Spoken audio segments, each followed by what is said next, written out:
everybody, welcome back to my channel. My name is Cindy. I'm here to do a reading wrap up for all the books I read in March. I read about 5 books and I'm gonna talk about them. The first book I finished reading in March was The God of the Wood by Liz Moore.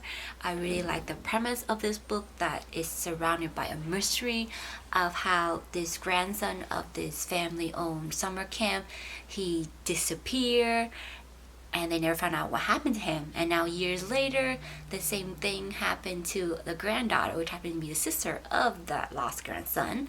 And she disappeared as well on that same family-owned summer camp. The problem being, there were multiple points of view in this book. I get there are multiple point of views to a book so that we can get every angle of a story. By midway through the book, I lost interest because it was just very daunting to read and go back and forth between multiple point of view. That's why I gave this book 3 out of 5 stars. I thought it was an okay read. Witchcraft for Wayward Girls by Grady Hendrix. I really like this book. It's set in the 1970s around a taboo, how family are greatly embarrassed when their 12 and 13-year-old girls end up pregnant, so they send them to these homes where these girls will stay for the rest of their pregnancy, and they will give birth there, and these babies will be put into adoption, and these girls will have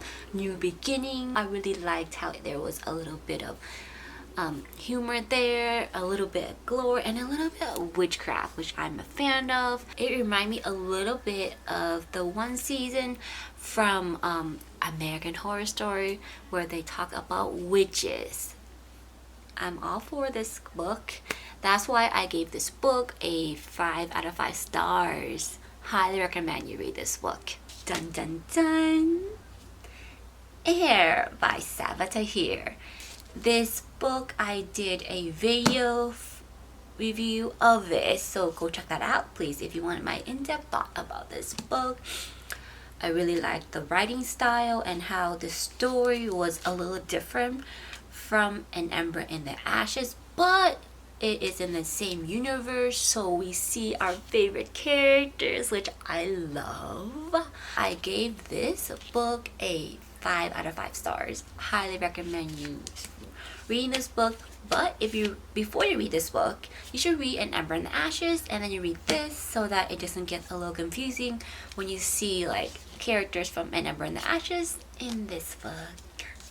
Verity by Colleen Hoover. I did a video review of this book, so go check it out if you want to know what happened, what I thought about this book. Like seriously, it's a lot going on in this book. I couldn't put it down. It was that good, guys. It's not your usual Colleen Hoover book, more a little bit of a thriller. It was nice to actually get back into a Colleen Hoover book again, because I gave up on reading some Colleen Hoover books. Best part, they are currently filming the movie of this. I gave Verity 5 out of 5 stars. It was a great read. The Ballad of Songbirds and Snake by Suzanne Collins. This is a prequel to the Hunger Games series. This is the background story of President Snow. He had a very, I would say, a intricate kind of psychotic mind. He only looks for what is the most advantage to him. I guess people read this book and they start to sympathize with Snow.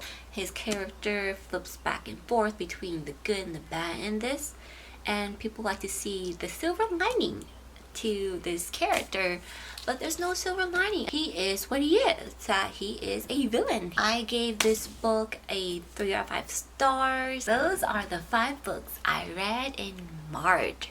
What are your books that you did read this month? Let me know below. Thank you for watching. Stay tuned for upcoming videos and I will see you soon. Bye!